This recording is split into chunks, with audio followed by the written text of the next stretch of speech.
আসসালামু আলাইকুম। পাঠ শুরু করতেছি হযরত ওমর রাদিয়াল্লাহু তাআলা আনহুর ইসলাম গ্রহণ।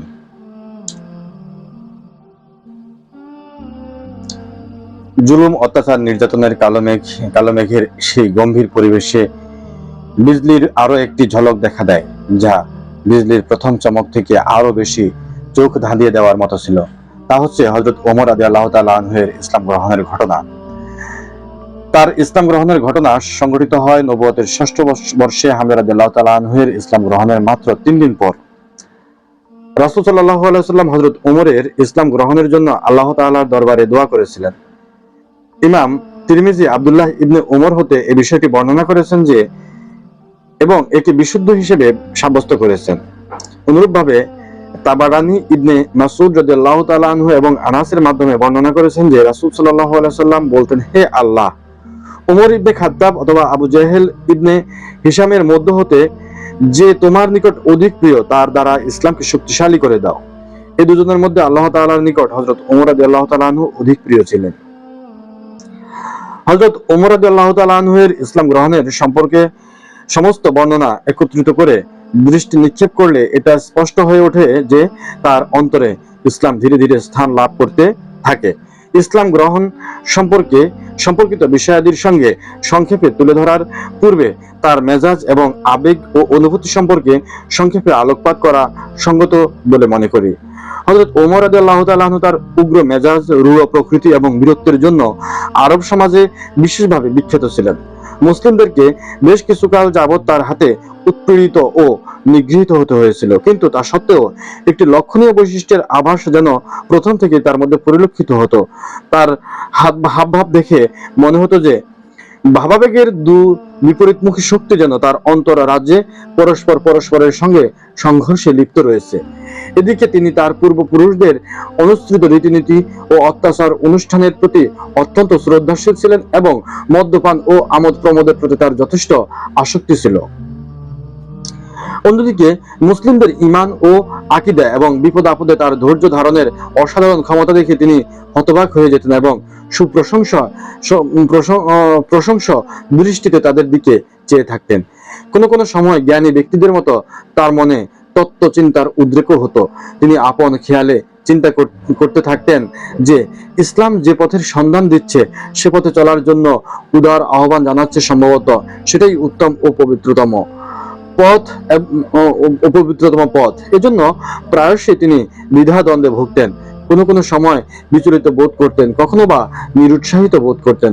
হযরত ওমর রাদিয়াল্লাহু তাআলা আনহুর ইসলাম গ্রহণ সম্পর্কিত বিবরণাদির সমন্বিত সারসংক্ষেপে হচ্ছে, এক রাতে তাকে বাড়ির বাইরে অবস্থানের মধ্য দিয়ে রাত যাপন করতে হয়। তিনি হারামে আগমন করেন এবং কাবা গৃহের পর্দার অভ্যন্তরে প্রবেশ করেন। রাসূলুল্লাহ সাল্লাল্লাহু আলাইহি ওয়াসাল্লাম সেই সময়ে নামাজে লিপ্ত ছিলেন। নামাজে তিনি সূরা আল হাক্ক পাঠ করেছেন। হযরত ওমর রাদিয়াল্লাহু তাআলা নীরবে গভীর মনোযোগের সঙ্গে পাঠ শ্রবণ করলেন এবং এক ঝংকার বাক্য বিন্যাস ও সুর মাধুর্যে মুগ্ধ, চমৎকৃত, হতবাক হয়ে গেলেন। ওমরের বর্ণনা সূত্রে এটা বলা হয়েছে যে তিনি বলেছেন, আমি মনে করলাম আল্লাহ তাআলার কসম, কুরাইশরা যেমনটি বলে থাকেন তিনি হচ্ছেন একজন কবি। কিন্তু এ সময় রাসূলুল্লাহ সাল্লাল্লাহু আলাইহি ওয়াসাল্লাম এই আয়াত পাঠ করলেন, বিসমিল্লাহির রহমানির রহিম, ইন্নাহু লাকাউলু রাসূলিন কারীম وما هو بقول شاعر قليلا ما تؤمنون। যে অবশ্যই এই কোরআন এক মহা সম্মানিত রাসূল জিবরিল আলাইহিস সালামের বহন করে আনা বাণী। তা কোনো কবির কথা নয়। কবির কথা তো তোমরা বিশ্বাস করো না। হযরত ওমর রাদিয়াল্লাহু তাআলা আনহু বলেন, আমি মনে করলাম, আর এ তো হচ্ছে আমারই মনের কথা। সে কি করে তা জানলো? নিশ্চয়ই রাসূলুল্লাহ সাল্লাল্লাহু আলাইহি ওয়াসাল্লাম একজন মন্ত্রতন্ত্রকারী, গণৎকার। আমার মনে এই ভাবের উদয় হওয়ার পরপরই রাসূলুল্লাহ সাল্লাল্লাহু আলাইহি ওয়াসাল্লাম পাঠ করলেন, বিসমিল্লাহির রহমানির রহিম, ওয়ালা বিকাউলি কাহিনিন قليلا ما تذكرون তানজিলুম মির রাব্বিল আলামিন। এটা কোনো গণকের কথাও নয়, গণকের কথায় তো তোমরা উপদেশ লাভ করো না, এটা বিশ্ব জগতের প্রতিপালকের নিকট থেকে অবতীর্ণ। নবী করিম সাল্লাল্লাহু আলাইহি ওয়াসাল্লাম নামাজের সূরার শেষ পর্যন্ত পাঠ করলেন এবং হযরত ওমর রাদিয়াল্লাহু তাআলা আনহু তা শ্রবণ করলেন। এই প্রসঙ্গে হযরত ওমর রাদিয়াল্লাহু তাআলা আনহু বলেছেন যে সেই সময় ইসলাম অন্তর রাজ্যে স্থান করে বসলো। প্রকৃতপক্ষে হযরত ওমর রাদিয়াল্লাহু তাআলা আনহুর অন্তর রাজ্যে এটাই ছিল ইসলামের বীজ বপনের প্রথম সময়। কিন্তু তখনও তার চেতনায় অজ্ঞাত প্রসূত আবেগ, আত্মপক্ষ সমর্থনের প্রতি প্রবল আকর্ষণ এবং পূর্বপুরুষদের ধর্মীয় অনুভূতি ও বিশ্বাসের ঐতিহ্যগত প্রভাব জগদ্দল পাথরের মতো তার মনে মস্তিষ্কে এতই প্রভাবিত করে রেখেছিল যে ইসলামের প্রাথমিক অনুভূতির কার্যকারিতা তেমন একটা ছিল না বললেই চলে।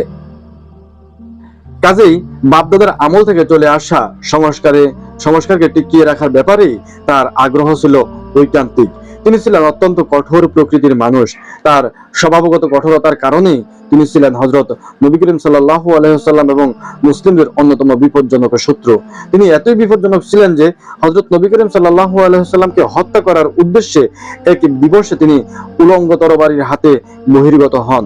রুদ্র মেজাজে তার পথ চলার এক পর্যায়ে আকস্মিকভাবে নুয়াইম ইবনে আব্দুল্লাহ নাহাম আদাভি কিংবা বনি জোহরা কিংবা বনি মাখজুমের কোনো এক ব্যক্তির সঙ্গে তার সাক্ষাৎ হয়। তার ভ্রু যুগল কুঞ্চিত অবস্থায় দেখে সেই ব্যক্তি জিজ্ঞাসা করলো, হে ওমর, কি উদ্দেশ্যে কোথায় চলেছ? তিনি বললেন, মুহাম্মদকে সাল্লাল্লাহু আলাইহি ওয়াসাল্লামকে হত্যা করার উদ্দেশ্যে চলেছি। লোকটি বলল, রাসূল সাল্লাল্লাহু আলাইহি ওয়াসাল্লামকে হত্যা করে বনি হাশিম ও বনি জোহরা থেকে কিভাবে রক্ষা পাবে? ওমর বললেন, মনে হচ্ছে তোমরাও পূর্বপুরুষদের ধর্ম পরিত্যাগ করে বেদিন হয়ে গিয়েছ।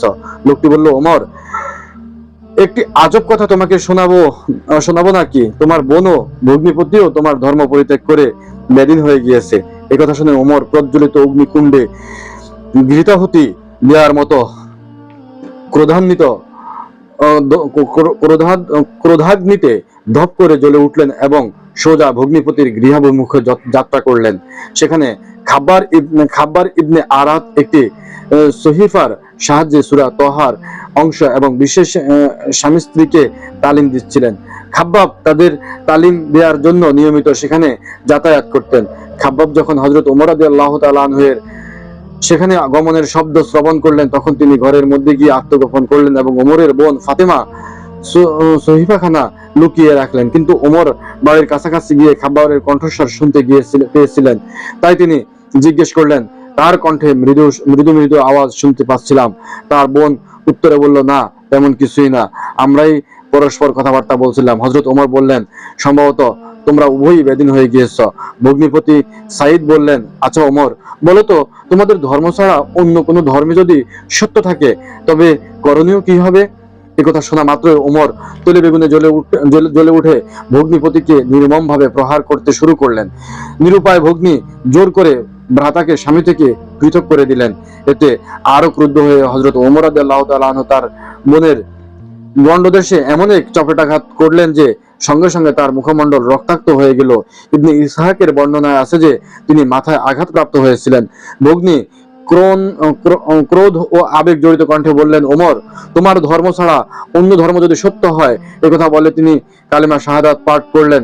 আমি সাক্ষ্য প্রদান করেছি যে আল্লাহ ছাড়া সত্যিকারের কোনো উপাস্য নেই এবং মুহাম্মদ সাল্লাল্লাহু আলাইহি ওয়াসাল্লাম তার বান্দা ও রাসূল। শাহাদাতের এই বাণী শ্রবণ করা মাত্র হযরত ওমর এর ভাবান্তর শুরু হয়ে গেল। তিনি তার বোনের রক্তাক্ত মুখমণ্ডল দেখে লজ্জিত হলেন। অতঃপর তিনি বোনকে সম্বোধন করে দয়াদ্র কণ্ঠে বললেন, তোমাদের নিকট যে বইখানা আছে তা আমাকে একবার পড়তে দাও না দেখি। বোন বললেন, তুমি অপবিত্র রয়েছ, অপবিত্র লোককে এটা স্পর্শ করা চলে না, শুধুমাত্র পবিত্র লোকেরাই এই বই স্পর্শ করতে পারবে। তুমি গোসল করে এসো, তবেই এই বই স্পর্শ করতে পারবে। ওমর গোসল করে পাক সাফ হলেন, তারপর সহিফাখানা হাতে নিলেন এবং বিসমিল্লাহির রহমানির রহিম পড়লেন। বলতে লাগলেন, এই তো বড়ই পবিত্র নাম। অতঃপর সূরা তহা হতে পাঠ করলেন, বিসমিল্লাহির রহমানির রহিম, তহা মা أنزلنا عليك القرآن لتشقى إلا تذكرة لمن يخشى تنزيلا ممن خلق الأرض والسماوات العلى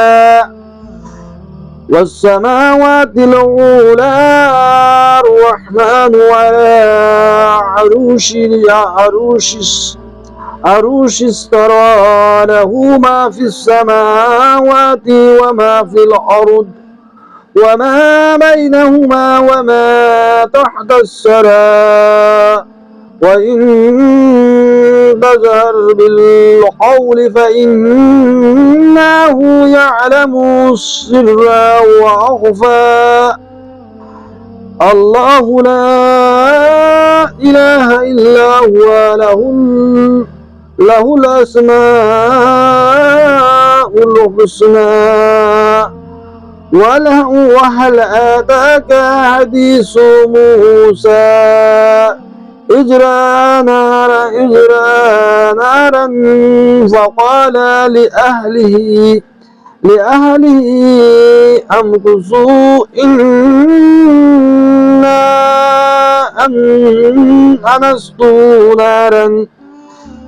أنست نارا لعلني آتيكم منها بقباس أو أجد على النار هدى فلما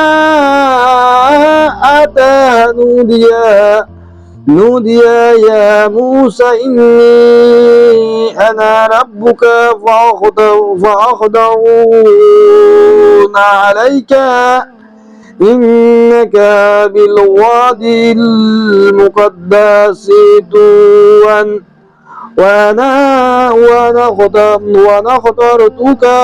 وأنا اخترتك فاستمع لما يوحى إنني أنا الله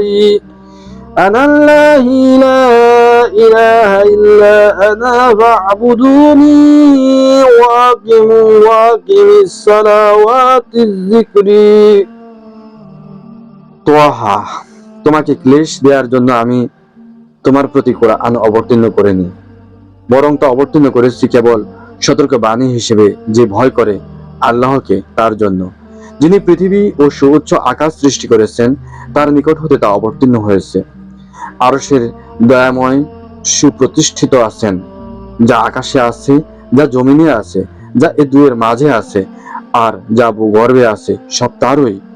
যদি তুমি উচ্চ কণ্ঠে কথা বলো, তাহলে জেনে রেখো তিনি গুপ্ত ও তদপেক্ষা গুপ্ত বিষয়ে জানেন। আল্লাহ তিনি ব্যতীত সত্যিকারের কোনো ইলাহ নেই, সুন্দর নাম সমূহ তারই। মূসার কাহিনী তোমার কাছে পৌঁছেছে কি? যখন সে আগুন দেখলো মাদিয়ান থেকে মিশর যাওয়ার পথে, তখন সে তার পরিবার বর্গকে বলল, তোমরা এখানে অবস্থান করো, আমি আগুন দেখেছি, সম্ভবত আমি তা থেকে তোমাদের জন্য কিছু জ্বলন্ত আগুন আনতে পারবো, কিংবা আগুনের নিকট পথের সন্ধান পাবো।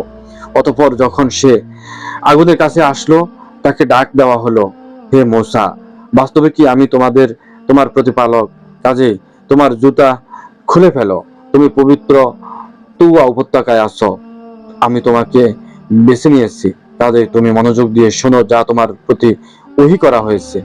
প্রকৃতই আমি আল্লাহ, আমি ছাড়া সত্যিকারের কোনো ইলাহ নেই, কাজেই আমার ইবাদত করো আর আমাকে স্মরণ করার উদ্দেশ্যে নামাজ কায়েম করো। বললেন, এটা তো বড়ই উত্তম এবং বড়ই সম্মানিত কথা, আমাকে রাসূল সাল্লাল্লাহু আলাইহি ওয়াসাল্লামের সন্ধান বলো। ওমরের এই কথা শুনে খাব্বাব রাদিয়াল্লাহু তাআলা আনহু তার গোপনীয় অবস্থান থেকে বেরিয়ে এসে বললেন, ওমর, সন্তুষ্ট হয়ে যাও, আমার আশা যে নবী করিম সাল্লাল্লাহু আলাইহি ওয়াসাল্লাম বিগত বৃহস্পতিবার রাতে তোমার সম্পর্কে যে দোয়া করেছিলেন, গায়ে পশম দাঁড়িয়ে গেছে। হে আল্লাহ, ওমর ইবনে খাত্তাব অথবা আবু জাহেল ইবনে হিশামের দ্বারা ইসলামকে শক্তিশালী করে দিন, তা কবুল হয়েছে। এ সময় নবী করিম সাল্লাল্লাহু আলাইহি ওয়াসাল্লাম সাফা পর্বতের নিকটস্থ গৃহে অবস্থান করেছিলেন। বাকি অংশ পরবর্তী পাঠ পরিক্রমা থেকে শুরু করব। ধন্যবাদ। আসসালামু আলাইকুম।